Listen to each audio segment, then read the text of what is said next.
नसतं, कुणाला काय वेळतील, पण ही माणसं पैशाच्या जीवावर मोठ्या लोकांना आपलंसं करतात आणि मोठ्या श्रीमंती माणसाचं गरीब माणूस अनुकरण करतो आणि गरीब हा मोठा माणूस जातोय आपण गेलं पाहिजे, हो माणूस जातोय आणि अंधश्रद्धा फोपावते आणि दुर्जन फोपावतो आणि सज्जनानं गप बसायचं नाही.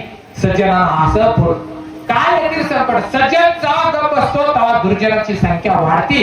कसं येईल राम राज्य? रावण या विकृतीचा नायनाट केल्याशिवाय रामराज्य येत नाही आणि रामराज्य आल्याशिवाय सुकाळ होत नाही.